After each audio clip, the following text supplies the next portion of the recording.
ಬೆಂಗಳೂರಿನ ಪಿಜಿಯೊಂದರಲ್ಲಿ ಸುಮಾರು 20ಕ್ಕೂ ಹೆಚ್ಚು ವಿದ್ಯಾರ್ಥಿಗಳು ಅಸ್ವಸ್ಥರಾಗಿರುವಂತಹ ಘಟನೆ ನಡೆದಿದೆ.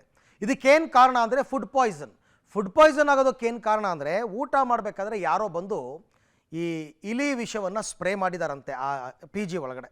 ಇಲಿ ಪಾಯ್ಸನ್ ಸ್ಪ್ರೇ ಮಾಡಿದ್ರಿಂದ ವಿದ್ಯಾರ್ಥಿಗಳು ಅಸ್ವಸ್ಥರಾಗಿದ್ದಾರೆ. ಸುಮಾರು 20ಕ್ಕೂ ಹೆಚ್ಚು ವಿದ್ಯಾರ್ಥಿಗಳು ಅಸ್ವಸ್ಥರಾದರು. ಅವ್ರನ್ನ ಹಾಸ್ಪಿಟ್ಲಿಗೆ ಅಡ್ಮಿಟ್ ಮಾಡಿದ್ರು. ಎಲ್ಲಿ ಅಂದರೆ ಬೆಂಗಳೂರಿನ ಜ್ಞಾನಭಾರತಿಯ ಅಮ್ಮ ಆಶ್ರಮದ ಮುಂಭಾಗ ಒಂದು ಪಿ ಜಿ ಇದೆ. ಆ ಪಿ ಜಿನಲ್ಲಿ ನಡೆದಿರ್ತಕ್ಕಂಥ ಘಟನೆ. ಇವರೆಲ್ಲ ವಿದ್ಯಾರ್ಥಿಗಳು ಊಟ ಮಾಡ್ತಾ ಕೂತಿದ್ರಂತೆ. ಆ ಊಟ ಮಾಡ್ತಾ ಕೂತಿದ್ದ ಹಾಲ್ಗೆ ಬಂದು ಈ ಇಲಿ ಪಾಯ್ಸನ್ ಸ್ಪ್ರೇ ಮಾಡಿದ್ದಾನೆ. ಯಾರೋ ಮಂಜುನಾಥ್ ಅನ್ನೋನು, ಅವನು ಪಿ ಜಿ ಅವನೇ.